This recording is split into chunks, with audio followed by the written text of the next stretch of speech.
Edu- Education is important. I mean, to say that is like, why do you even have to say it? It can lift an entire family and the generations that come after out of poverty. And it gives the children, the grandchildren, everyone else more opportunity than they would otherwise have. And on both sides of the dais, we are interested in how do the American people achieve the American dream. And education is the power to do that. But not every child has an equal opportunity for quality education, which is to say, the status quo isn't working for everyone. We need something a little bit different. As testimony, the scores from the 2024 National Assessment of Economic Education Progress, NAEP, were the lowest we've seen in 30 years. Only 1/3 of high school seniors at a proficient reading level. Nearly 60% of employers say that high school graduates are not job ready. Now, some of my colleagues will say we just need to throw more money at it. And you know, we tried that. It actually didn't work. And so during COVID, billions, literally billions, were given to school systems, and yet these scores stayed low. The idea that this is solely a resource issue defies experience. Who are you going to believe? Your lying eyes? Our eyes tell us it didn't work. School choice is the avenue for expressing the innovation that we need to meet a student's need. Now, education is not one size fits all. The status quo overlooks students who fit differently. And so there is a demand for innovative approaches to teaching children with specific and sometimes complex needs. And some public charter schools, some charter and private schools, other private schools, parochial schools are doing this. And full disclosure, my wife, Dr. Laura Cassidy, has a public charter school designed to serve children with dyslexia. And the curriculum provides early and necessary interventions to support the students struggling to read. Students who in a traditional school just can't comprehend, but they're bright. And if you speak to them as they need to be spoken to, if you will, teach them as they need to be taught to learn, they will achieve their fullest potential. That should be our goal with every child, but that takes innovation. Other schools like Ohio's Oakmont Centers and the Sale Future Academy, I wish I had been a teenager at the Sale Future Academy, specialize in meeting at-risk students where they are to improve their academic achievement. I'm also impressed with the St. George Municipal School Unit in St. George, Maine, providing hands-on learning and trades that supports the local economy, such as boat building, woodworking, metalwork, and technology, other aspects of technology used in that. You can imagine that those employers say that the high school graduate is job ready because it's innovation. So these types of schools with more tailored education should be accessible to all. And school choice does that. It puts the parent in charge of the child's education, allowing them to choose the educational pathway, the innovation that best meets their child's needs. By the way, I went to a traditional public high school all the way down, and it worked well. My son went to an inner city public high school, and it has worked extremely well. The traditional schools work for many students. What we're asking, though, is to give the parent the choice if it does not.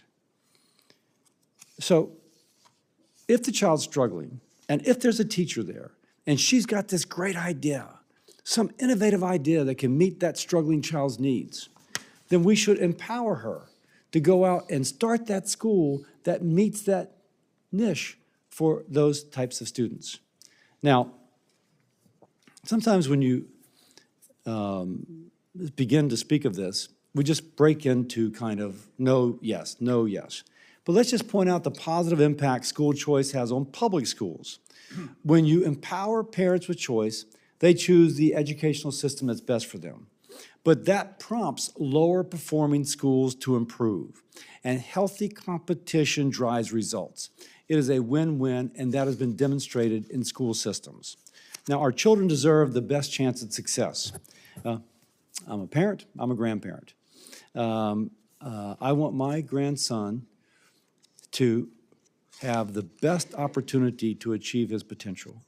But everyone could say that of their children and grandchildren. I'm proud to say that provisions from my Educational Choice for Children's Act, included in President Trump's historic Working Families tax cuts, further enables parents to supplement their child's education.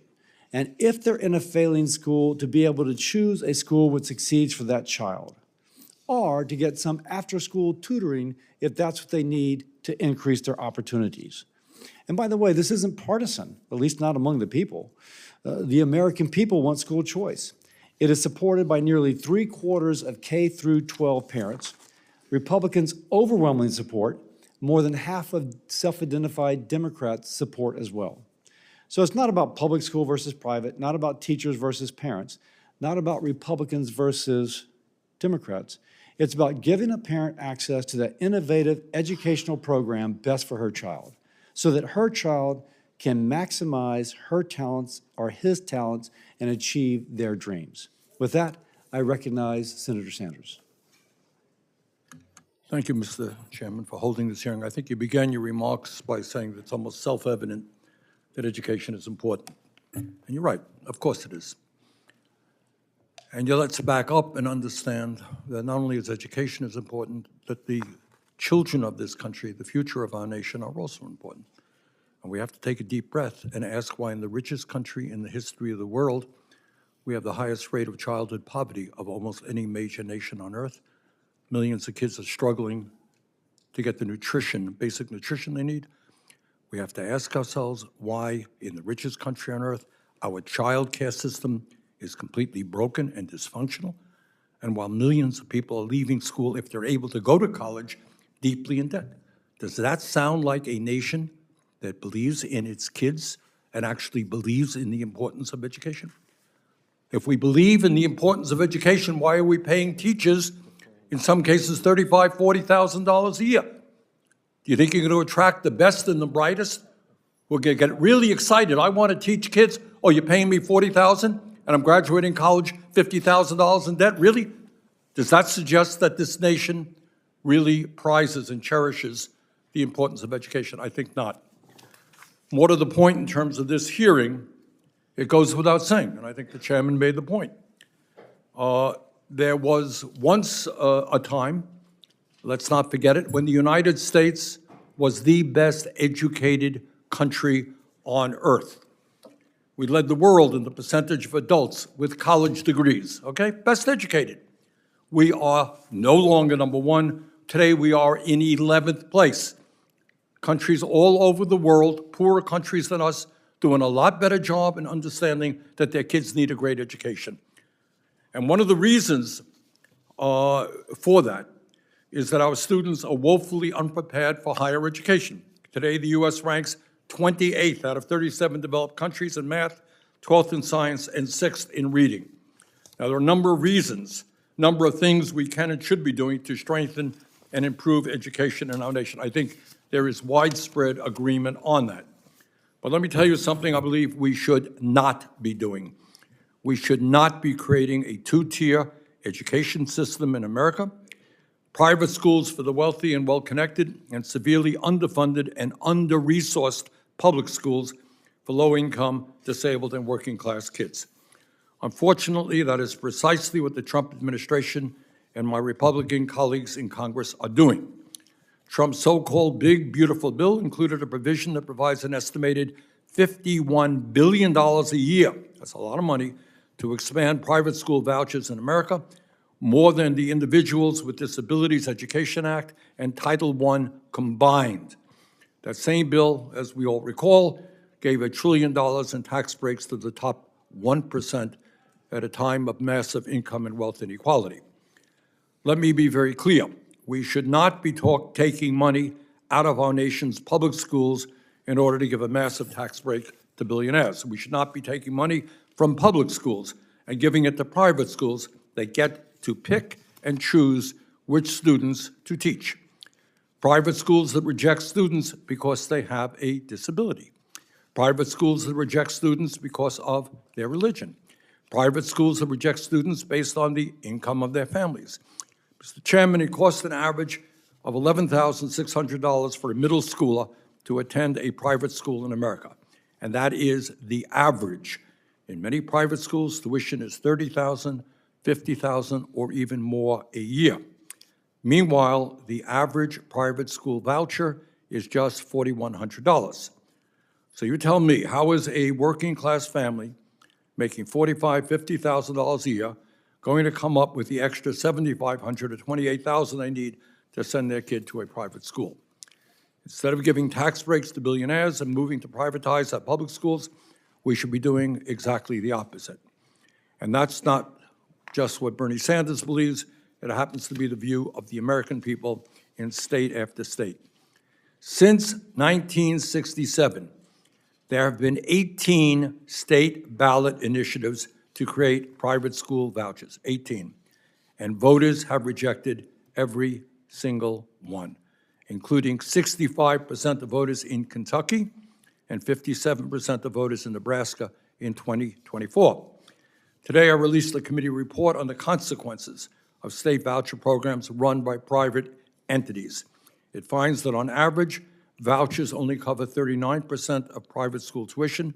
It finds that nearly half of private schools that accept vouchers deny admission to students with disabilities or limit how many students with disabilities they serve. And it finds that 17% of religious schools charge families extra tuition based on their religious beliefs, among many other things. In other words, in voucher programs, the real quote-unquote choice belongs to private schools, not working-class families. And incredibly, Mr. Chairman, even as student achievement declines, private schools do not have to show results to parents or the public. They do not have to report test scores. Few voucher programs even require teachers to be credentialed. Studies of private school vouchers in Louisiana, Indiana, Ohio, and Washington, D.C. show that students using vouchers perform worse academically, not better. That is unacceptable. Bottom line, in my view, we should be strengthening and expanding public education, the foundation of American democracy, where Black and white and Latino, rich and poor kids come together in one room, and not privatizing public education. Thank you, Mr. Chairman. I will point out that the Education Choice for Children's Act did not take money away from public schools. So just to make sure that's clear. Now I think John Husted, Senator Husted, will introduce his witness. Great. Thank you, Mr. Chairman. I have the opportunity and the honor to join all of you in celebrating National School Choice Week. It is my honor, though, to introduce a fellow Ohioan and a witness, and someone I've known for a while in working on education policy in Ohio, Chris Galacy-Worrell. And she is a first-generation Cuban-American with an incredible story to share on the role of education and school choice, specifically the role it played in her life. Ms. Galacy-Worrell is a graduate of Columbus State University, or a college, I should say, and Malone University in Ohio before later getting her master's degree from Northwestern. Ms. Galacy-Worrell is has dedicated her professional life to improving alternative education options for Ohioans, including time at the Ohio Department of Education. And most recently, she served as the vice president and part of the founding team for Oakmont Education, a nationally recognized network of dropout recovery public charter schools serving over 5,500 non-traditional learners across Ohio, Iowa, and Michigan. And I have visited one of her schools in Cleveland, maybe others, but I most recently visited the one in Cleveland. Oakmont provides a comprehensive academic model with an individualized, self-paced program that is responsive to each student's needs. Oakmont offers 15 different industrial credentials, including skilled trades, community health and wellness, and business and entrepreneurship. This training focuses on providing real-world experience for in-demand jobs in essential fields. This training empowers graduates to earn a sustainable living wage in high-demand careers without college debt. Thank you, Chris, for joining us today, and I will just tell you that she genuinely cares about the future of our children and particularly those who come from disadvantaged backgrounds. Thank you for being here today. Thank you. Chairman Cassidy, Ranking Member Sanders, and distinguished members of the committee, thank you for the opportunity to be here today. I want to thank Senator Husted for the introduction and for being a tireless champion of school choice, first in Ohio and now on the national stage. I'd also like to thank Jeannie Allen for her guidance and support through this process. My name is Chris Scalesi-Worrell. I'm a founding member and vice president of Oakmont Education. My mother fled communist Cuba with nothing but the clothes on her back, and my father spent his career as an electrician at General Motors. They taught me that in America, where you start doesn't have to be where you end. But my path wasn't linear.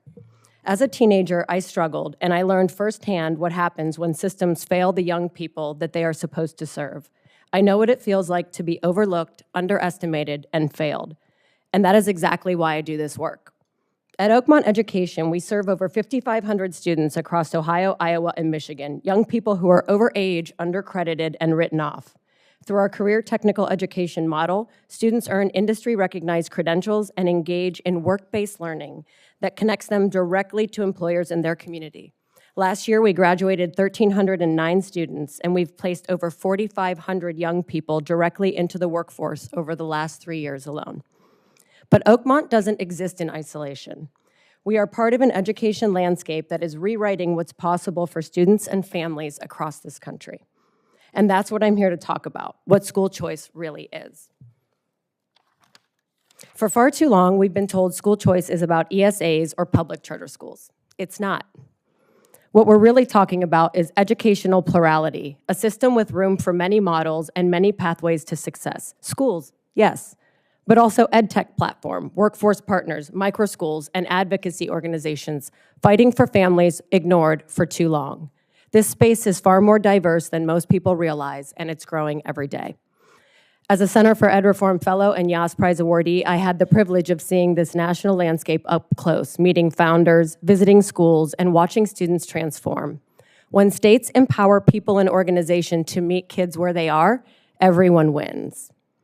The innovative leaders in this space are sector agnostic and student-centered. They don't ask what type of school a child needs, they ask what the child needs, and they build it. Look at Sail Future in Florida, putting foster youth on international sailing expeditions while they earn diplomas, Coast Guard credentials, and something much harder to measure, hope. There's Arizona Autism Charter Schools, proving neurodiverse learners don't just cope, but thrive when someone builds a school designed for them. Chesterton Schools Network is a network of 70 Catholic high schools across the country that are affordable, parent-led, and offering families an option that simply didn't even exist 15 years ago. In the Rural Schools Innovation Zone, 5 Texas public districts came together to share career academies so rural students have the same access to opportunity as kids in Houston or Dallas. And finally, Stimuli Studios, who use AI-powered gaming to connect students to career pathways and beyond. And these are just the tip of the iceberg. I'm also honored to serve as the board chair of Freedom to Choose Schools, a Black and Brown-led advocacy organization co-founded by Dr. Howard Fuller and Dr. Steve Perry. We support families navigating their options and stand with the people building what they know their communities need. Because at the end of the day, it's not about which schools families choose, it's about having the option to choose at all. What ties all of us together across sectors, across states, across models is one thing: students matter more than systems. The opportunity we have here is rare, a chance to support an education marketplace that truly supports every child, not just the ones who fit in the box. But that is never going to happen if we stay in our silos. No single sector, organization, or political party can do this alone. The good news is we don't have to start from scratch. We have incredible people building solutions for decades, It's time we join them. I believe this moment demands all of us. Thank you, and I welcome your questions. Thank you so much, and I'll go ahead and begin with the next introduction of our next witness. It is a great pleasure and privilege to introduce my friend, Mr. John Kirtley, from the great free state of Florida. He has a long history and has been a champion and advocate for kids that have unique education needs and making sure we're providing real opportunities to serve kids to reach their full potential. In fact, Florida has been on a journey to reach where we are today, which is one of the first states to adopt universal school choice. And he has been a large part of that progress. In fact, we are now not only one of the first states to have universal school choice, we're ranked number one repeatedly in educational freedom in 4 years in a row now, ranked number one. And he will go into this and why he does this, what drives him, what has set him on this journey, but he has been a voice and an advocate for this in Florida. And I'm proud to say, since around 2000, when we were about a 60% graduation rate, we just announced this year we're at the highest level ever in graduation rates, which includes all of this not one-size-fits-all approach, but this unique needs-based educational approach to a 92% graduation rate.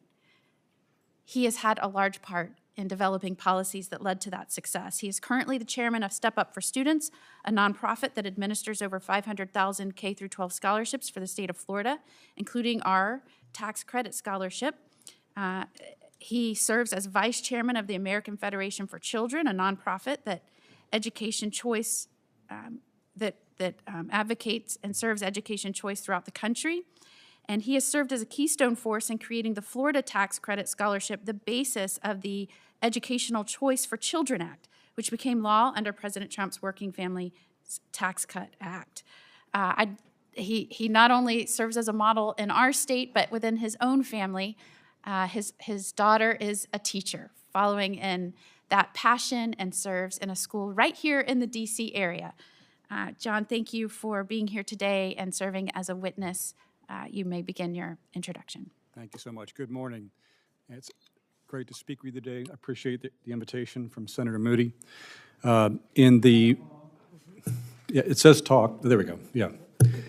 In the mid-1990s, the state of Florida began a journey that would change the very definition of public education in our state. Up until that time, the definition of public education in Florida was pretty simple. You raise taxpayer dollars to educate children, give every penny to the school districts. The school districts run all the schools in a fairly uniform manner, and then we assign kids by zip code. That was public education in Florida, and that remains the definition in many states today. But is that the best definition for today? Think of Miami-Dade School District. It has over 300,000 students. There are over 150 languages spoken in its classrooms. And if you drive from, say, Overtown to Coral Gables, you'll see tremendous economic diversity as well.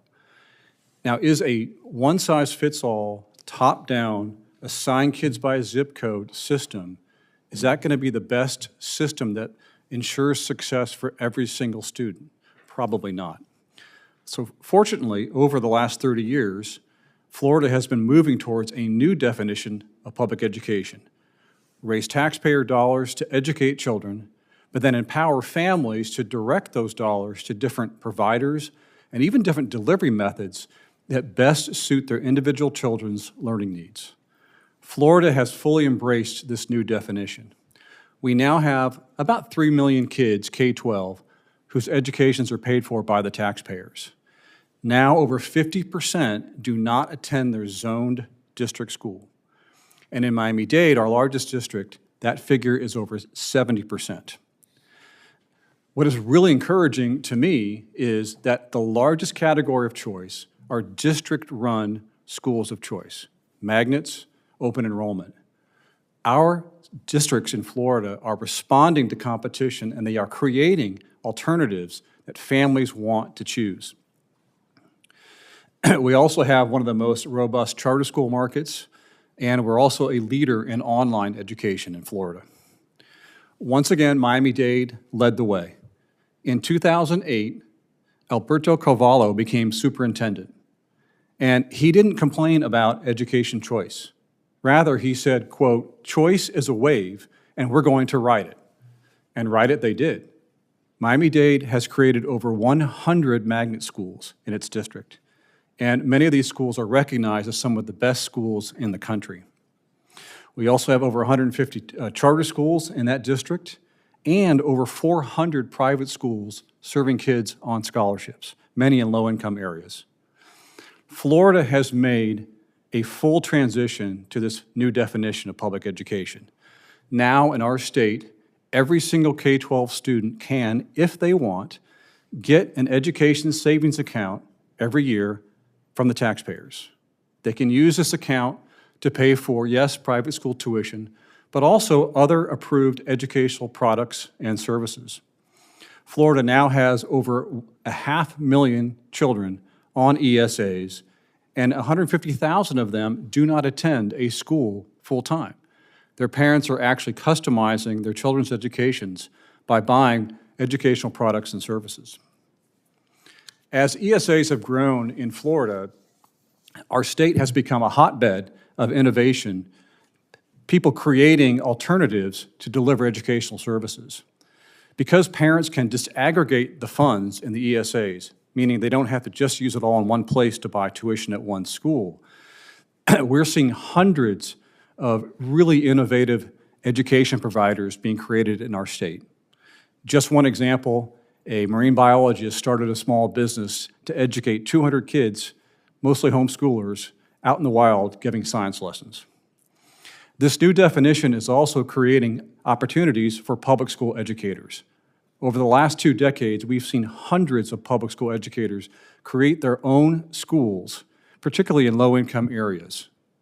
They can do this because even now, low-income parents have purchasing power that's provided to them from the scholarship programs. Another encouraging development, public school districts are recognizing that they have products and services that scholarship families want to buy. In the last year, 48 out of 67 school districts in Florida have either come on our online platform or are in the process of doing so in order to sell products and services to scholarship families. One of the most critical developments in Florida's journey to this new definition of public education was the creation of tax credit scholarships in 2001. The program works just like the federal program that was just passed, and it was critical in bringing choice to low-income families in Florida.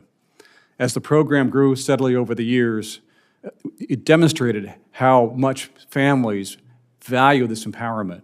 When a lawsuit threatened to shut down the program in 2013, over 10,000 people traveled to our distant capital, Tallahassee, to support the program. Thank you very much. Senator Sanders to introduce his witness. Thanks. I'm happy to introduce Maricel Garcia. Ms. Garcia is a middle school social studies teacher in the Isaac School District in Phoenix, Arizona. She comes from a family of educators and has taught for over 20 years. Ms. Garcia is also president of the Arizona Educational Association. As president, she works to ensure all children have access to a high-quality education and all teachers are paid a professional salary. Ms. Garcia, you may proceed with your testimony, and thanks very much for being here. Thank you so much. Thank you, Chairman Cassidy, Ranking Member Sanders, and members of the committee. Thank you for the opportunity to testify about Arizona's experience with the Education Savings Account vouchers as well as school choice. As Senator Sanders said, my name is Maricel Garcia. I'm a proud 8th grade social studies teacher in Phoenix for 20 years, and I currently serve as a president of the Arizona Education Association.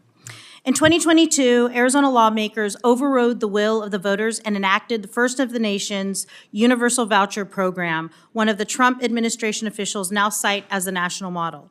Today, I want to share with you the consequences of that decision and other Arizona's experiences as a cautionary tale. First, I want to start with a little brief history. For more than 3 decades, Arizona has been the center of efforts to weaken public education by breaking the connection between families and neighborhood schools. In 1994, our legislature adopted an open enrollment policy allowing students to attend public schools outside district boundaries.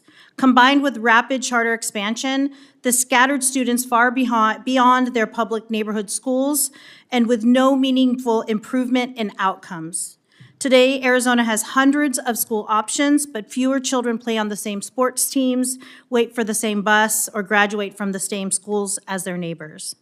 Many of you come from close-knit towns, and I ask you to consider the role of your neighborhood schools in your development and making your community stronger, and what we lose when these disappear.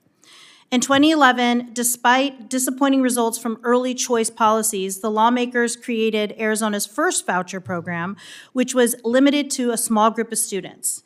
It's important to note here that vouchers have never been popular in Arizona. Between 85 to 95% of our students attend public schools. Voters have consistently expressed strong support for public education. School privatization in our state has been driven by lawmakers and special interests, not by families. In 2018, Arizona parents organized a campaign against universal vouchers that passed by the voters, a 2-to-1 margin, only for lawmakers to force universal expansion into the law anyway. Today, our voucher program is bloated mess, costing 3 times more than it was projected. In my testimony today, I want to focus on 3 issues: student outcomes, waste and abuse, and student safety. In November, a RAND Corporation study found that 70% of Arizona vouchers recipients were already attending private schools or homeschool programs before they accepted this voucher. Students with disabilities who once made up a majority of the voucher recipients now only make up 20% of this program. These findings show that vouchers have not had meaningful expanded school choice or prioritized the greatest needs. What we have found is that the Arizona program has no income cap, and so disproportionately a share of funding flows to wealthy families. For low-income families, vouchers often only offer the illusion of choice. Private school tuition in Phoenix has exceeded $20,000 a year, leaving families thousands of dollars short. Private schools can reject those students for any reason. Increasingly, school choice means that schools choose the students, not the other way around. Families of students with disabilities who enroll at private schools are often disappointed. In our public schools, we serve every single student. We are better equipped to provide special education, language services, and wraparound services. Rural students are also largely excluded from this voucher program. 90% of Arizona private schools are in urban areas, and limited federal investments in broadband, especially in tribal communities, makes online options unrealistic. Meanwhile, vouchers have become an excuse to avoid investing in our public schools. Last year, we won a lawsuit, an 8-year lawsuit, over chronic school underfunding, and the Republicans in our state have already said they will appeal that. Roughly $1 billion a year is diverted from public schools in our state to private hands, and districts have had to lay off educators and close schools. Arizona's superintendent of schools in 2024 announced the department would automatically approve $2,000 expenditures. The result was predictable. Reports showed taxpayer dollars went to diamond rings, lingerie, and other items. In school districts, our biggest field trip, last field trip I took with my students, was a public bus ride to a local library. For voucher families, oftentimes we were paying for ski lift tickets and SeaWorld trips. Finally, Arizona has taken almost hands-off approach to oversight. Voucher-funded schools are not required to conduct background checks or be accredited and administer assessments. Bad faith operators almost provide no education and still receive tens of millions of dollars. I am deeply concerned we will hear more stories about students who are harmed by these schools. Every child deserves a great public school. In Arizona, our experiences show that vouchers are not the way to achieve that goal, and I am grateful for this time and invite any questions you may have.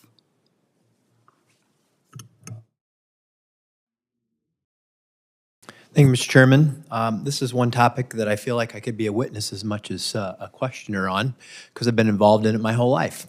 And in the 1990s, I was living in Dayton, Ohio, working on economic development. We had the worst school district in the whole state. We were 16 and 13 out of 613. We tried to work with the Dayton Public School to change things. We couldn't change it. And then I get to the legislature. My very first bill was to create a charter school option. And then when I was Speaker of the House, we created the Ed Choice Scholarship, which started out focused on 4,000 students who were in the worst of the worst schools, and now we have 160,000 students in Ohio using their school choice option through the Ed Choice Scholarship. And I share these stories because many, many years later, now that people outside of the traditional system have had a chance to create amazing school opportunities, we have schools like the Dayton Early College Academy, which is an amazing school that serves students from the city of Dayton. Many of them are now on tracks to go to college and do other things. It's a great success story. And then we have the Greater Dayton School, which was just founded. An amazing facility, doing a wonderful job of educating students. And you know what the interesting thing about both of these schools are? There's huge waiting lists. There's waiting lists. If you give people the choice and you create an amazing opportunity for them, guess what happens? Parents decide that they want their kids to go to these great schools. It's not just in Dayton. And I visited recently the St. Mary's School in one of the lower income areas of Columbus. It serves children from, I think, 30 different zip codes, all of them low income. There's a waiting list there too. They have a health clinic. It's a place where students are getting a great opportunity in life. So the story I can tell you in our state is one of success. It doesn't mean it's a magic cure. Educating students is hard, particularly if they come from difficult backgrounds. There are wonderful public schools that I could also hold up and talk about the amazing things that they are doing too. Any educator, no matter where they come from, in a public school, a private school, charter school, it's fantastic. We love the ones that innovate. But we also know that there are pockets of great despair in education. And so that brings me to ask Chris Galassi-Worrell, who I have known for a long time. You are mostly focused at your charter schools on children who have dropped out, who literally aren't in the system, that no one cares necessarily about them. It's no one's job to, but you've created this network of schools to try to help them. And would you tell us a little bit more about how your schools work at targeting that dropout population? Thank you, Senator, for the question, if I may.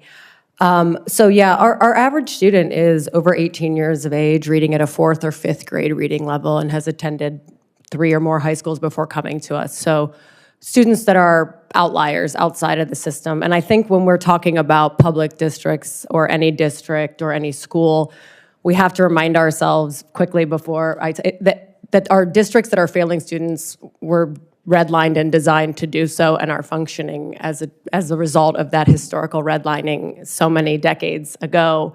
And we're seeing school choice from the very beginning when a family can opt to buy a home that is $350,000 in a, quote, good school district versus a family that is kind of boxed out of that neighborhood school. And the neighborhood school they are given is one of failure and continued failure. So at Oakmont Education, we not only take students who are outside of the continuum of education and who have been failed time and time over, but we have district partnerships because our district partners realize the continuum of education. I've never met an educator who wants students to fail. I've never met an educator who says, I really want this kid not to graduate.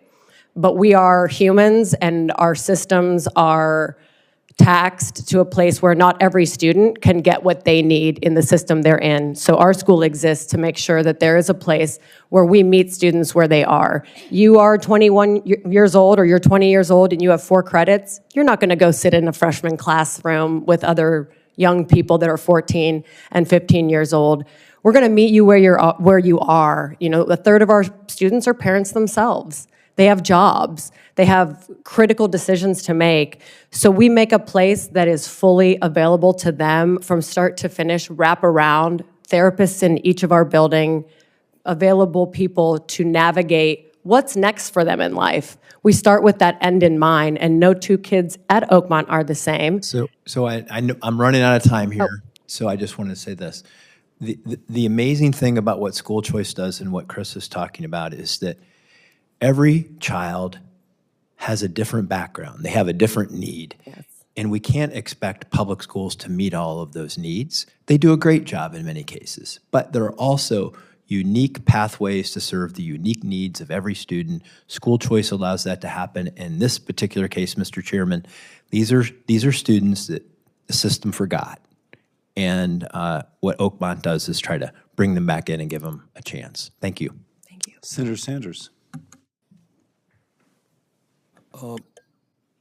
Ms. Garcia, it is my understanding that 65% of voters in Arizona rejected a ballot initiative in 2018 to fund private school vouchers. That's a pretty overwhelming number. Am I correct in understanding that? Why did state lawmakers override the overwhelming will of the voters of Arizona? They've done this several times, but I think it was clear to us that there was special interested in testing out some of these policies in Arizona. So special interest and politicians got involved and convinced each other to vote for it. Let me ask you another question. My impression is that a lot of young people graduating college, for a variety of reasons, are not interested in becoming teachers. And I remember a couple of years ago, I was talking to a superintendent of schools in a rural area in Vermont. Their starting salary was something like $38,000 a year. Are we going to attract the quality young people that we want, who are often graduating college themselves, deeply in debt, with the kind of salaries that we are now paying our teachers? Are we telling the world that we prize education when we are not paying teachers the salaries that they deserve? Senator Sanders, it's one of the most heartbreaking things is that first-generation college graduates, this is far from a practical decision to enter a profession like education. My first year teaching 25 years ago, my salary was $36,000. The average new teacher salary in Arizona now, 20 years later, is $43,000. We have not shown investment. Most teachers across America do not have paid family leave, are unable to afford health care for anyone in their family. This is not an attractive profession. As a second-generation educator, I understand that the job meant I was going to work 80 hours a week. I understood the sacrifices that was go into it, but as a mother, I had no idea that I wouldn't be able to make ends meet or be able to afford a home going into such a treasured profession. Ms. Garcia, in Arizona, which families primarily benefit from the voucher programs? Working-class families, low-income families? Senator Sanders, no. The data shows that most of the students that are using this are from high-income areas and have already chosen, their families already made the decision that this was a choice that their family was going to make. I am concerned that if we put more and more resources into private schools and fewer resources into public schools, we're going to end up with a two-tier system. People on top will probably get a good education. There will not be the resources for kids at the bottom. And you're going to bring more and more kids, a lot of them with trouble, et cetera, et cetera. Is that a fair concern? I think Senator Sanders, this is a reality in Arizona right now. Public school parents, public school educators are doing everything we can. We're holding on as tight as we can to make things best for every student that walks through our doors. But right now, when you hear of students going on these fantastic voyages and resources, it is two different experiences for students. Ms. Garcia, how has the rapid expansion of school privatization in Arizona, and Arizona is just one example, and there's states all over the country doing this, led to schools losing funding or closing? What impact has the funding of private schools had on public education in Arizona? Sure. The ESA voucher program comes directly from our general fund, which means the same money that would go to paying educators, updating schools, resources is the same money that is being allocated to the ESA voucher program. There is no cap on it, and so it's almost like turning on a water faucet and letting it go. This year alone, it will be $800,000. Say this year what? This year, $800,000 out of the general fund. $800 million, I'm sorry. $800 million? Yes, out of our general fund. Okay. Well, Ms. Garcia, thank you very much. Let me thank all of our panelists. Thank you, Ranking Member. And I thank the chairman for holding this important hearing, and I am sincerely grateful I get to serve as the co-host of National School Choice Week with not only the chairman, but my friend Senator Tim Scott. And I am happy about that because my state, the free state of Florida, is the best in the union, I believe, for school choice. We have been ranked by both the American Legislative Exchange Council and the Heritage Foundation numerous years in a row as the best state for educational freedom. And as Mr. Kirtley will, I'm sure, remind us, this did not happen overnight. It took a lot of work and a lot of policy decisions, a lot of policy tweaking, but it was work from parents and advocates and state policymakers that transformed Florida from a state with poor performance across the board to a leader in education. Starting with Governor Jeb Bush's administration in 1999, Florida's graduation rate at that time was 60%. Governor Bush was a leader in educational choice. He really set the stage for much of what was done in Florida. Back then, only 0.4% of K through 12 students attended a public charter school. Fewer than 10 students in the whole state received a K through 12 scholarship. Fast forward to today, everything has changed. Close to 1 in 8 students attend a public charter school. Over 92% of our students are graduating on time. Over 450,000 students are receiving some form of a K through 12 scholarship, including the Florida Tax Credit Scholarship. And a recent study by the Urban Institute found Florida tax credit recipients are more likely to graduate high school and enroll in a 4-year college. To be clear, Florida has much more progress to make in improving K through 12 educational outcomes, as do all of our states. But for our children, school choice has been an invaluable tool for success, no matter their background or means. And with that, I would like to ask a few questions of Mr. Kirtley. You mentioned that public school districts are offering classes and services to Florida tax credit scholarship recipients, despite some characterizations of public versus private. And I think this used to be thrown out for decades, but that has really changed and is really a mischaracterization of true school choice and educational alternatives. And we know that school choice programs can benefit public schools too and are part of the public school ecosystem. Can you offer testimony on why the public versus private description might be misguided or mischaracterization of today's models, especially Florida's model? Sure. I think that the fact that the districts are coming on our, our online platform to offer classes and services to scholarship students is a perfect example of the blending of the definition and how we're getting away from the us versus them. This is an effort that's only a year old, and what the districts realized, actually thanks to the help of a guy named Keith Jacobs who works with us, a former public school educator, he went and told the districts, look, we have 150,000 kids on scholarship who are not enrolled full-time in a school, and they have parents who may not be comfortable teaching calculus or physics or chemistry. I mean, I could teach history. I couldn't teach those 3 things. And the districts will have classes that have, if they're in person, they may have space, or if they're online, they have unlimited space. So parents with kids on scholarship are interested in buying those classes and services. The districts also, have activities or clubs, robotics, the debate team, Latin club, that scholarship kids who aren't enrolled full-time in the school would be very eager to participate in, and the parents are willing to pay for those. So the districts can price these classes as they see fit on our platform, and the parents can purchase them. And I'm just so encouraged that in just a little over a year, 48 out of the 67 districts in Florida have recognized this as a great idea for them, and they're either on our platform already or they're in the process of doing so. And I know you spent over 25 years working alongside Florida's educators and administrators and families and coming up with ideas and policies, and it really has led to much of Florida's success. And on trend, what we're seeing is experienced public school educators stepping up and founding new schools or creating new learning methods and models. So it's people that have had a hands-on experience with kids, seeing what works for them, what doesn't, probably more importantly. And this gives parents options that can better serve students whose needs aren't being met in the traditional settings. Can you just real quickly, because I'm running out of time, share an example of how school choice has empowered educators to lead and innovate in our state? I'll give you one quick example. I could give you hundreds, but I'll give you one quick one.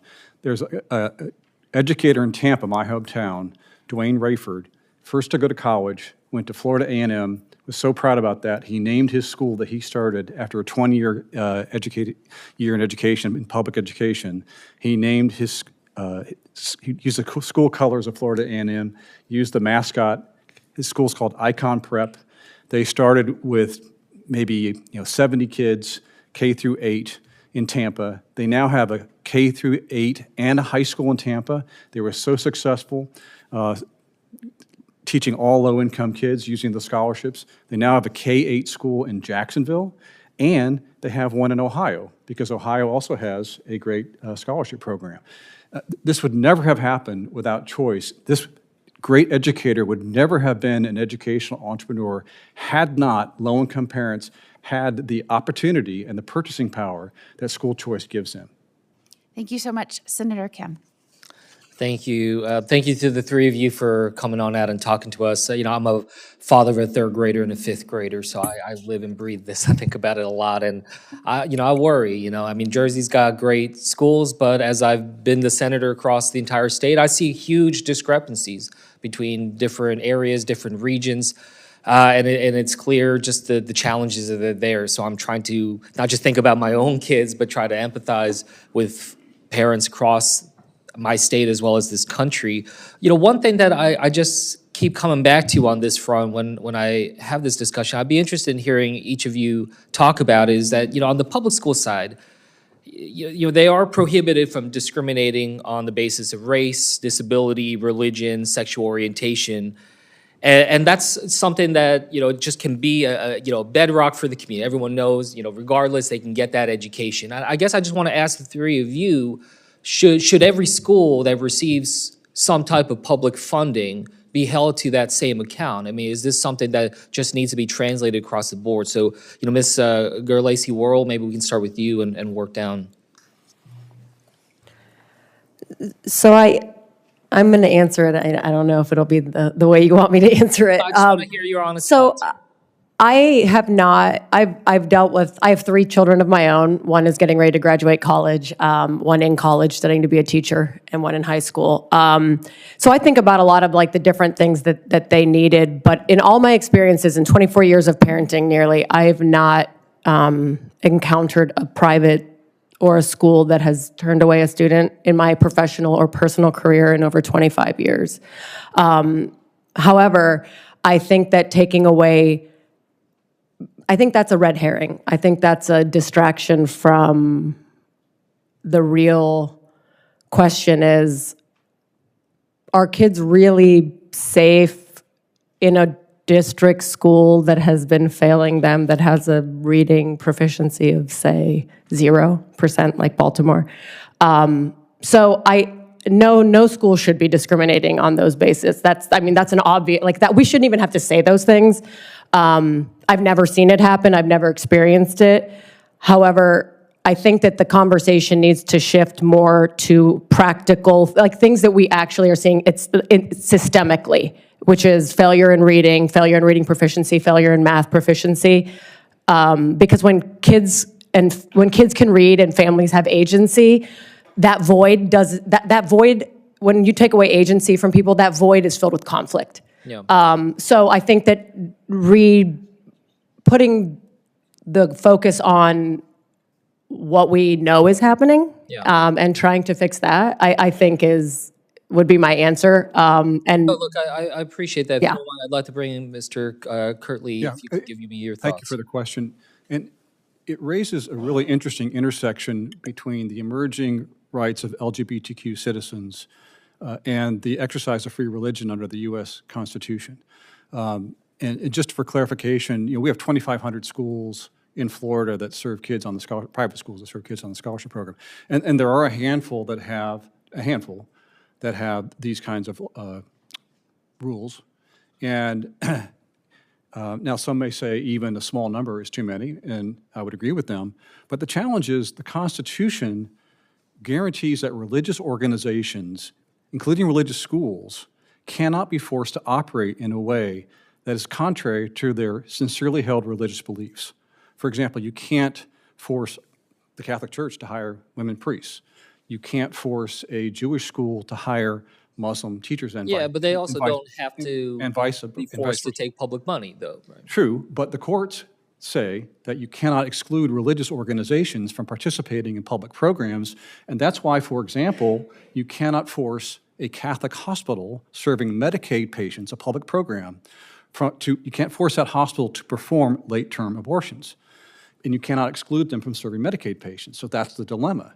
So what I would focus on is the fact that in Florida, you have LGBTQ kids who are using our scholarships to escape bullying in public schools. There was a study done by Gilson a few years ago, which is an advocacy group for LGBTQ students, and it showed that these students experience more bullying by a slight amount in public schools than in religious schools. And if I could just say one more thing, one of the bravest people I've ever met in my life was a young man in Jacksonville who used our scholarship after he had attempted to take his own life because he was bullied in his assigned district school. He used our scholarship to attend a religious school that embraced him, and he was willing to talk publicly about that. One of the bravest people I've ever met. Thanks for your thoughts. Mr. Chairman, if you don't mind, I ask a question to all three. Could I just take a few extra seconds and have Ms. Garcia be able to respond to that?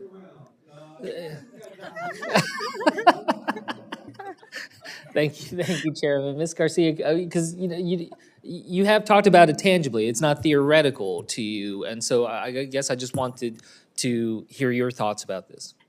Yes, Senator Kim, public schools welcome every single student. It does not matter. We do have documented evidence that students are being turned away, or if the school is not able to meet their special needs, that they are sent away, and we welcome them back into public schools. We welcome everybody. I think as an educator, as a veteran educator, the one thing that will ensure that students do well beyond our classroom is if they feel safe, if they feel accepted, and more importantly, if they have the stability of a public school. So in public schools, and I believe that our taxpayer money should make sure that every student is accepted and that there's some sort of accountability and transparency that students are treated fairly. Yeah. No, thank you for that, Chairman. Thank you for letting me take just a little extra time, and I appreciate your thoughtful answers. And what I just tried to say, I was not asking the question in a gotcha type way. I'm sincerely trying to grapple with this, and Ms. Gerlacy-Worrell, I agree with you. A fundamental question is about the failure of education. I mean, that is something that both sides of the aisle should recognize. We have failed these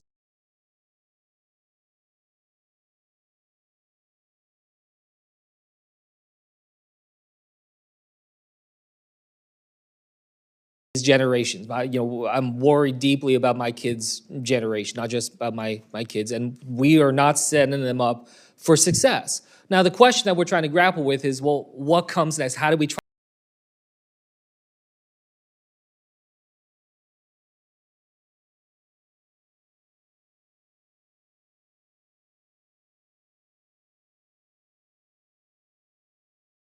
to improve that? So, I just sort of throw that out there. I want to get to your question too, and I think that is the focus. But I do think thinking about how do we make sure that that is available for everyone, and that we're not creating a situation, Ms. Garcia, that you mentioned, of widening the gap between the haves and the have-nots. So that's just something that I hope we can continue to engage in on.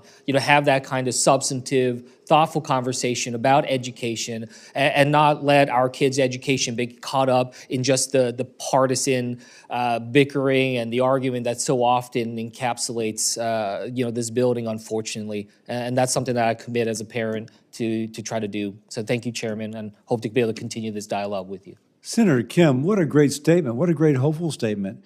And y'all gave very thoughtful testimony. I'm struck by what you said, ma'am, about how there's effective redlining if you do it by zip code. And you can call it what you want, but the fact that now people are choosing, and sir, when you said that the schools have become better because now there's competition, that's a good thing. And Ms. Garcia, I accept your concern that some kids will not be able to, particularly have their needs met because the school does not want to accept them. Now, I will flip that a little bit. Again, as I mentioned, my wife has got 4 public charter schools for children with dyslexia. And it may be that a school is not equipped for a child with dyslexia or a child who's autism. The parent could still elect to go there, but the parent should have the choice for the innovation that specifically meets her child's needs, sort of thing. So it's been, I agree, a very robust conversation. And you mentioned, again, the 18-year-old and 19-year-old with a child at home with a life experience far different than the freshman in college, freshman in high school, that you meet them where they are. The demographics, I'm guessing, but again, one of the criticisms of school choice is that you end up selecting based upon demographics, socioeconomic class, et cetera. But your school seems by definition almost to seek out folks who had come from a more difficult background. Is that true? That is true, Chairman. And it is basically the outliers, kids in the margins, kids that have dropped out and are functionally nowhere. And every kid that drops out, which is every 26 seconds in America, 1.2 million kids last year, Thank you. costs our country over $300,000 over their lifetime. So last year alone, that was almost $400 billion in dropouts. So what's your graduation rate? We don't have cohorts, but we have placement rates. So we want you to be graduated and placed, and in that placement, which is employed, enlisted, enrolled in college for a year or more, and that percentage with our students is 87%. 87% is- of people that you've Yes. selected for having already dropped out. Already dropped out, those kids came to us, and 87% of our students that graduate with us are placed, and we track and follow and support them for a year, because nobody supports non-college bound youth in America. We only support college-bound youth. Now, let me speak, kids need jobs. There's nothing like a job to prepare somebody for life, right? And I'm struck, you spoke of the St. George School in Maine giving hands-on learning. So again, what is your school doing differently? When I was in high school long ago, we had, I think, a technical class or something like that. But it sounds like what you're describing is something more than that, something more than just an hour a day, but rather something more intensive so that when the person graduates, they actually have a job. Correct, Chairman. Fully immersed, work-based learning. We approach the work with a sector strategy approach, which is more of a Department of Labor. We go into the communities, into the regions, and speak with our employer partners and say, there's a disconnect between what education does and what employers want. And we bridge that disconnect, and we go to the employers and we say, what does it look like for an entry-level I get person? that. So how do you get the young person to agree to pursue that path? It's you come to an Oakmont school, you are here, because everybody should be doing career tech. My two sons that are college bound should have been doing career tech. My youngest child is doing career tech. Everybody should be doing career tech. Long gone are the days of you did career tech, you're not going to college. Career tech is preparing our students and young people for the real world. And what better place to potentially fail at something and not like it than I want to do construction. I'm out welding and it's cold. I don't like it. Guess what? I can fail freely because it's not costing me anything. I'm at a free public charter school. I can fail and learn these things. And so our students are I'll seeing... hold you on that because Yeah. even though I'm going to give myself more time, I'm running out of time. Sir, tell me, again, one of the problems that Ms. Garcia points out, that there's evidence are some schools which don't accept those with disabilities. But your scholarship programs, I gather, work for folks who have disabilities or unique learning needs. Can you describe that? Yes, absolutely. Is your button on? Yes, it is. Can you hear me? Yeah. Yeah. Yeah, we have a program in Florida that is specifically designed for students, we call them students with unique abilities, and we have about 150,000 children on that program alone, and they both attend school, some of them attend school full-time, some of them attend school part-time, and some are homeschooled, and if you talk to the parents who use these programs, they will tell you that they've been a lifesaver for their children because their children are unique and they have to find a different environment. And when we say that the public schools have to take every child with a disability, but not every single public school has to take every single kid with every single disability. So giving the parent the flexibility, not just to find a different school, but to customize their education with the education savings account to a great degree really is a lifesaver for them. Got it. I'll do one more thing before turning over to Senator Hickenlooper. Can I put that up? I feel like Senator Sanders misrepresented our Educational Choice for Children's Act. And this is a $1,700 federal tax credit that goes to scholarship granting organizations for various learning experiences, giving the parent the power to choose. It does not take it away from public education. Rather, this is something where you can assign a portion of your tax, that which you have to pay, to go to this scholarship granting organization. And so, again, just to say, we're not trying to supplant funding for public education. We're trying to supplement funding for education. Now, Senator Hickenlooper. Thank you, Mr. Chair, and thank you all for being here. I was, for whatever reason, I've been involved in education my whole life. I had a bad freshman year in college, dropped out, and ended up at an alternative school on the northernmost coast of Maine, almost in Canada, that was turning an old sardine factory into a what they called back then a free school, but an alternative school. And I've just stayed involved when I was in business, and then as mayor of Denver, I visited. I said during the campaign I would visit every school in Denver if I got elected. And later, the person who suggested that to me was volunteering on the staff, a guy named Michael Bennett. And later he would say, if Hickenlooper had better staffing, someone would have told him there were 161 schools in Denver.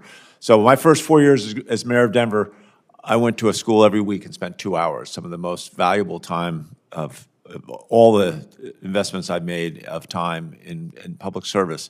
And I think that we need an all-of-the-above solution here. And to me, one of the most powerful, when I was governor, a guy came in and told me that 65% of our kids, no matter what we do, are not going to get a four-year degree.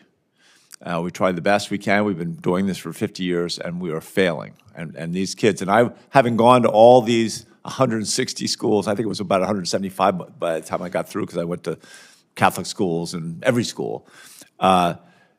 You saw these kids in high school, in 10th grade, and 11th grade, 12th grade, bored silly, sitting there taking classes that they're never going to need. It's not going to get them a leg up in their lives. This guy, Noel Ginsburg, came in and said, 65% of the kids are never going to get a degree, and you're failing them.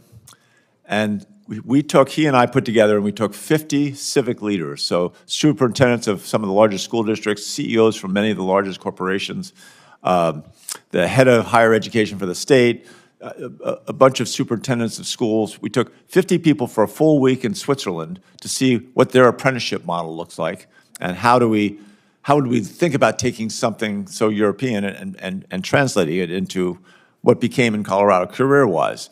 And it's the only thing in 8 years as mayor, 8 years as governor, where I spent a whole week on one thing. I never left that group. We spent every day going to see exactly how this works. And it's breathtaking to see what can be done of letting, 16, 17, 18-year-old kids, when they're in 10th grade, they're actually going out and working 2 days a week. Then they work 3 days a week the next year, and then 4 days a week. And businesses love it.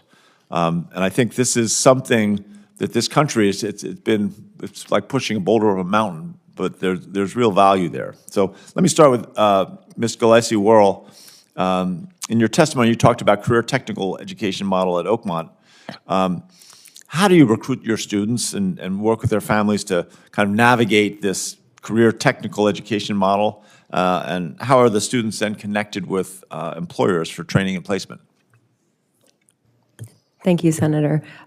We typically don't need to recruit. We have a lot of partners in districts. We have a lot of word of mouth and a lot of relationships with the justice systems in the different areas that we are in.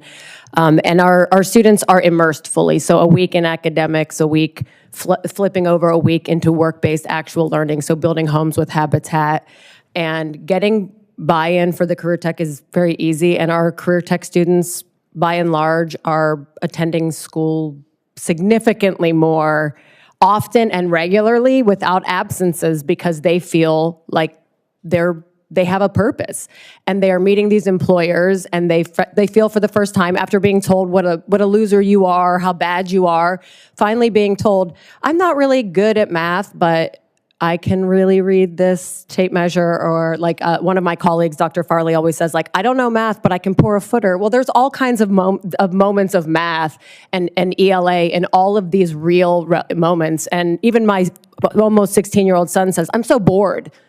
There's nothing relevant.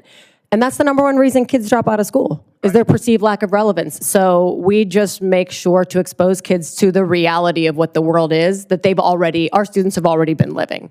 So career tech is a game changer Everybody should be doing it. We should be doing it earlier, regardless of where kids are going, college, military, or anywhere else. And let me ask one last question, both from you, Ms. Galassi-Worrell, and Ms. Garcia. What do you think schools, including public schools, what can they do to more thoroughly incorporate work-based learning and the opportunities like youth apprenticeship? What could we be doing more? I can say in Arizona, we have a very expansive career technical education program. Much of what she's speaking of is happening in public schools. This has already been replicated. In fact, the fact that the students have choices from being able to learn how to be a preschool teacher, all the way how to fix an engine, to hair cutting, to everything. All this amazing experience is great for students. I think in our state, and I think nationally, we have to talk about investing in these programs and the same flexibility that is being offered to outside programs and companies. We don't have that same luxury, unfortunately. The levels of accountability for us is a little bit higher. But I can say that talking to 10th graders and 8th graders, they love my class. They're enjoying and having a great time.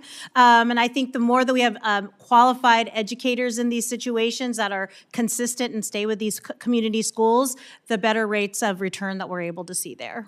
Great, I agree. You want to add anything? I just think that we need to also, when we're doing career technical education, again, we're a network of public charter schools, but I think that it can be done and should be done in all types of environments, not just like public traditionals or public charters. But I think that we also need to nod to the experts in the field. So when we are having these career technical education like courses, we need to have experts of their craft. My father was an electrician. I don't need a 25-year-old person who just went to go to school to be a teacher, which my son is doing, to come and teach electrical trades because they're not going to be able to do that. So I just think that making sure that we are being true to what it is instead of trying to make it what we would want it to be if it were a perfect situation. I just think there's a lot to learn from Germany and Switzerland and their apprenticeship models and placement. So getting kids into the jobs, not just like learning a skill and doing it in a classroom or with 3D printers, but in the field. If you're in healthcare, you should be in a facility. You should be there hearing sounds, having smells, having the experiences to see if you can really hack it. Because unfortunately, a lot of our students don't qualify to go to their traditional district career tech centers because they don't have the grades, they don't have the attendance, they don't have the transportation, and those often have wait lists. So making it more accessible to all, I think, is really, really important. Great, I appreciate it. Thanks to all of you. I appreciate it. I'll yield back the floor to my fellow senator from the South. Thank you. Thank you. Hey, thanks for being here. One of the reasons I ran for this position is I've been in education all my life. And I wish we didn't have to have this talk about the CHOOSE Act, school choice. Now, we passed it in my state of Alabama, and we'll see how that works. I wish that we had a plan in our country where no child is left behind. And we teach them knowledge, not ideology, okay, through the public system.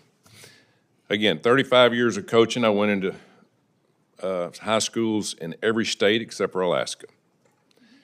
And we have some great public schools in this country. We have some great teachers. We have excellent administrators.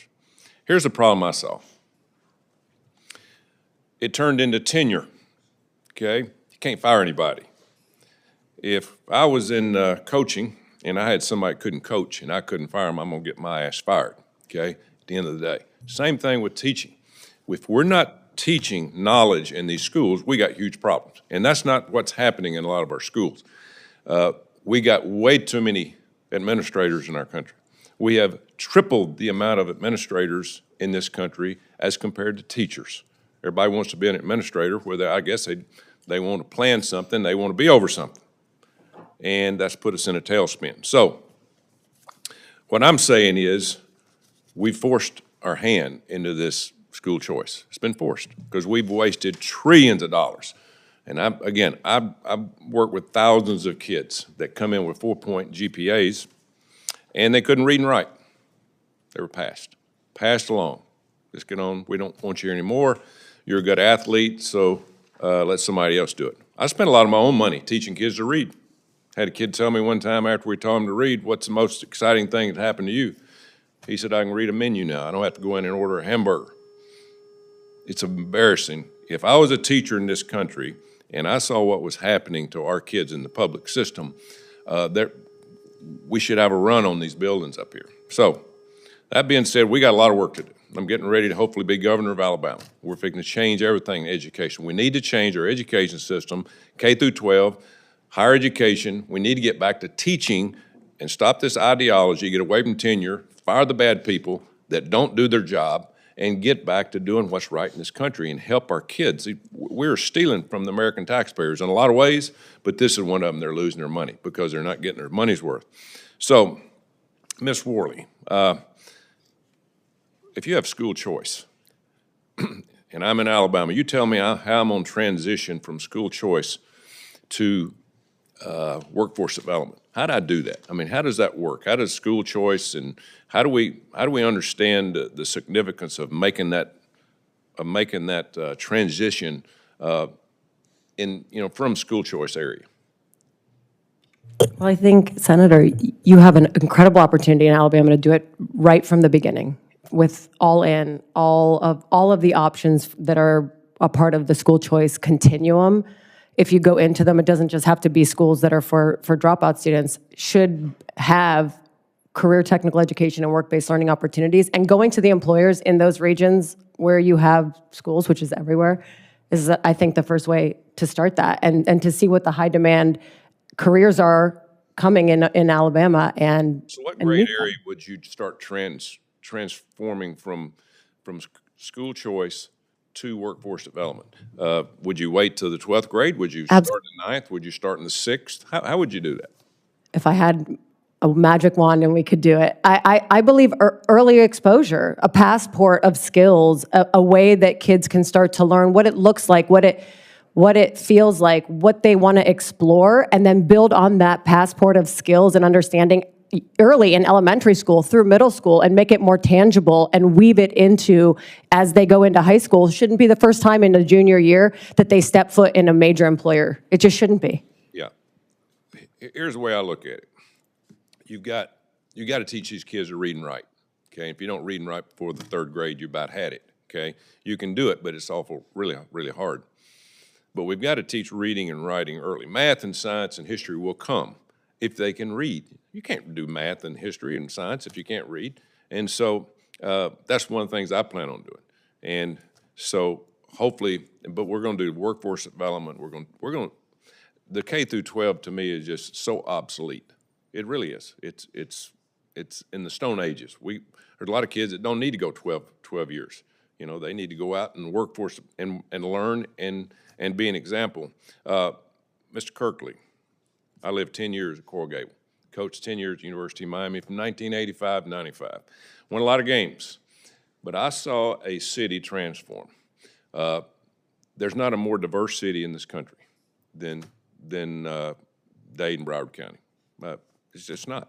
And I saw our education get better because a lot of these kids come in, they can't speak English. They come from all these third world countries, but they did a great job doing it. How did they do that? Thank you for the question, Senator. As I mentioned earlier in my testimony, Miami-Dade is the freest market for K-12 education in this country. Every student in Florida, but certainly in Miami-Dade, has the ability, if they want, to have an education savings account to use for tuition to a private school or to buy education services and products to customize their education. We have 150 charter schools. We have 400 private schools that kids can attend, and low-income kids do attend on our scholarships. But most importantly, as I said earlier, the public district in Miami-Dade did not shy away from competition. They didn't complain, not once. When the superintendent came in 2008, when choice was just coming to the fore, he said, I'm not afraid of this. We're going to create options that families want, and they did so. They have over 100 magnet schools in Miami-Dade, and I would add, sir, they have amazing technical education programs automotive technology, medical technology, where kids, they'll have 3 levels. Kids can go right into nursing, they can go to school in nursing, or they can go on to college and then go to med school. But they all go to the same public high school together. It's a beautiful thing. Competition works. Yeah, I want to pass this on to my fellow senator. I want to ask one more question. In my state of Alabama and other states, with all the people coming here from other countries, our schools are being overrun. We don't have enough people to teach, the different languages that are coming in. You have that because you have people that have come from other countries that have grown up in the system and have been educated speaking, different languages from Latin America, Central America, and those things. How do we do it now? How does people that don't have that number of people that can speak the language of these young kids coming, how do we do that? I mean, how do we transition? Because we put them in a room and just turn on a video? I mean, tell me how that works. I'm not an expert, Senator. I'm not an expert in that area, but I would defer to the people in Miami-Dade who've been doing it incredibly well for 30 years. As I said earlier, over 150 languages are spoken in the Miami-Dade public schools. Yeah. Obviously, they're not fluent in every single 150 languages. But they can communicate. But they're good at working with ESOL students and getting them mainstreamed. And so I would highly recommend talking with the people in Miami-Dade about that. Ms. Garcia, I saw you shaking your hand. Could you answer that question for me? Well, in the state of Arizona, what we've seen over the last few years is that a lot of teachers have been brought in on visas to be able to teach students with different languages. We also have first generation and second generation teachers who are bilingual and can speak 2 languages and can help students not only flourish in their original language, but also learn English so that they are bilingual and able to have 2 languages academically. Interesting. Thank you. Thank you. Senator Marshall. Coach, thank you so much, and welcome to our witnesses today. I'm happy to be here to celebrate School Choice Week. I think Coach will appreciate this story. My college track coach told me the first day of track practice, everyone's bragging how great of athletes they were in high school, and he said, "Don't tell me, show me." And I think the Republican Party has shown our support for this school choice. And the Working Family Tax Cuts bill, we have a $1,700 tax credit for scholarships for school choice. We've increased the flexibility with the 529 education funds as well. Those are two examples of Republicans doing what we said we were going to do, putting our money where our mouth is as well. And Coach, I can't agree with more than your philosophy of coaching and teaching. You would think we were raised by the same parents, that we were brothers in so many ways. And I assume this, but I was educated in a public school system. My wife, a public school system. Our kids went to a public school system. They went to public universities, and we were well prepared. And I kind of dragged my feet on school choice. I was concerned, how will school choice impact urban America, the inner city? How is it going to impact rural America as well? But I'm afraid our public school system has let us down. The education that my youngest child got versus my old changed. The same school system, they went to the same grade school, the same middle school, the same high school, but it just changed. And I can't say enough thank you to the dedicated teachers and coaches in public school and the teachers and coaches that my kids had. I mean, these are A++ people. I got to deliver their babies. I got to get to know them, coach their kids in Little League. They coached my kids in Little League and then on through varsity sports. So I want the public school system to survive. And Coach, I look forward to you setting an example in Alabama that other states can follow as you break down those barriers, as we try to figure out, I think in middle school at least that kids should be being shown there's great value in the tech skills, that the jobs we have in Kansas right now that are paying more than a 4-year degree job would, whether it's in plumbing or an electrician and all those types of things. Welding, we have the world champion welder from Southeast Kansas. So I'm going to challenge Coach on that one as well. World champion welder as well. But here we are, and school choice is upon us, and we need it. They need the competition. So, Ms. Scalesi, I guess my first question, I'm still really worried about rural America, that if some of these students are doing school choice, how do the public schools survive? And I'm looking for that win-win opportunity. Senator, thank you for the question.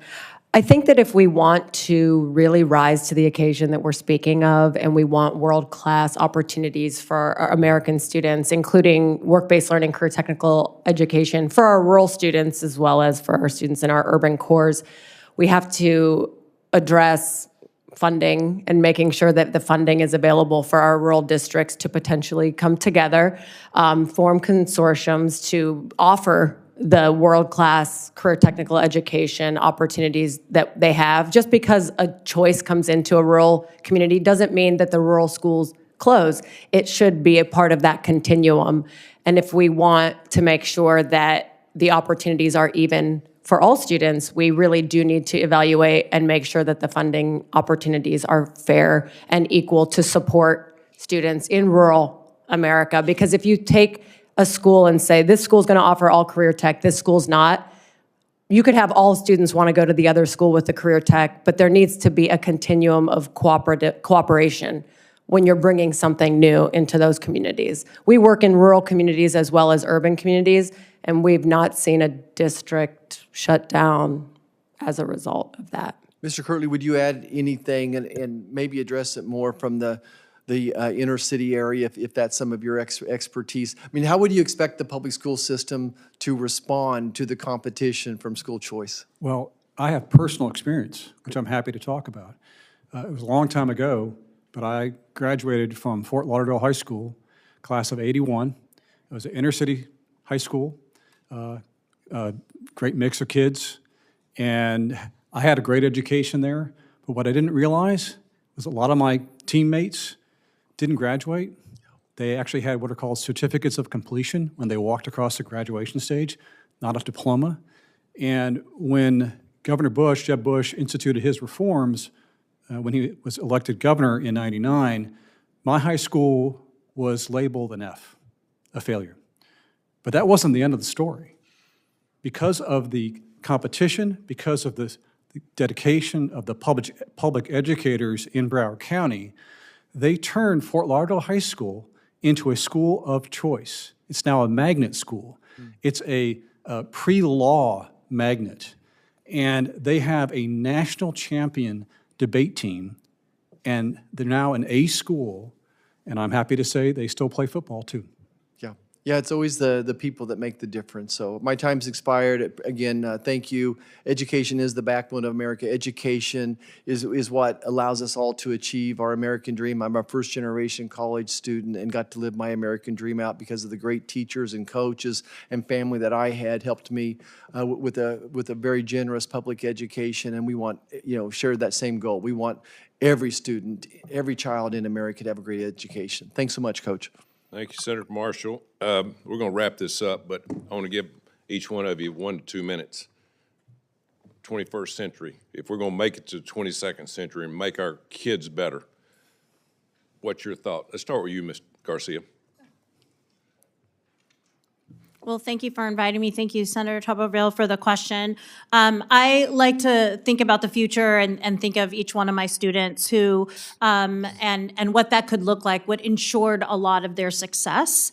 I have students all over the world. Many of them have joined the military, they are now, some of them are dentists, some of them are parents buying homes. And one of the things that I think helped them, and I think helps every student, is the ability for us to connect with them, see where their strengths are, where their weaknesses are. I too was a softball coach for many, many years in middle school, so a little bit different experience, girls softball in 8th grade. But what I found very quickly there is each one of my students needed direct time with and support to make sure that they were hitting the goals that they needed.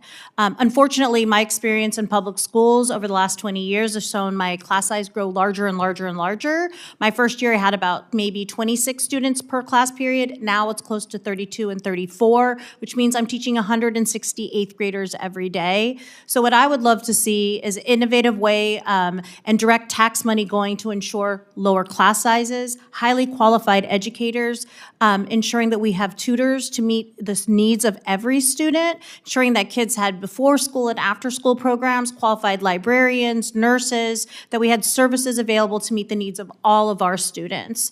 And I believe there is a path to get there as long as parents, educators, as well as policymakers are all in the same room together. Thank you. Go ahead, Mr. Thank you, Senator. I guess I would say I hope that other states follow the journey that we took over the last 30 years. I mentioned earlier that 30 years ago, we had a very simple definition of public education. Every dollar went to the districts ran all the schools, assigned kids by zip code. Worked great for me, works great for most kids, doesn't work great for every kid. Now in Florida, we have a different definition. Parents can direct the dollars to different providers and different delivery methods.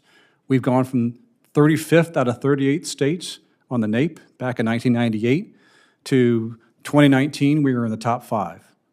Graduation rates have gone from 50% overall, and much less for minority kids, to over 90%. That's an incredible change. And choice wasn't the only reason why that happened, but choice was the catalyst that made other reform elements work better and faster. And I just hope that people in other states will challenge their definitions of public education. What is it? Is it really the old definition? Try something new, try something innovative, push the power to families, and good things will happen. Thank you. I'm with you. Choice should make public schools compete and get better. Ms. Worley. Senator, thank you. I would just really urge us to not be distracted by conversations that I think take the focus away from students and achievement and literacy. We know that if a kid can't read by 4th grade, they're 4 times more likely to drop out of high school. We have all the things we need, and I feel like if we lean more into that and listen to parents, listen to students, and be responsive, and not be responsive to the systems, but be responsive to the people that we're tasked in giving a world-class education to, which are students. A lot of times we don't even talk to students or the young people that this is directly impacting on what their experiences are like. So I think that as we move forward, we're going to have to all come together and realize that it's a continuum and not siloed, that all of us are necessary for all students to be able to succeed. And when we start to silo off into our adult little corners of the space, kids suffer. And adults may not seem like they're suffering, but eventually we pay the price for failing students. And we're seeing that right now, and we're going to continue to see it unless we change what we're doing. So thank you for the opportunity to be here. Well, thank you. Thank all of you for being here. We have Foreign Relations Committee hearings today. We have Ag Committee. We have everything going on. There's nothing more important than what we did here today. Nothing. Because if we don't do that, we won't survive as a country because we're going to cheat our kids. And the kids are the future. You know, they're our number one commodity. So for any senator wishing to ask additional questions for the record will be due today at 5 p.m., Wednesday, February 11th. Again, thanks for everybody being here today. And hopefully, you know, this will be shown on media and people will get something out of this. But we have to do something different. What we've been doing is not working. And I'm for anything, as long as kids can learn, make our country stronger. So thank all of you for being here. Thank you. God bless you.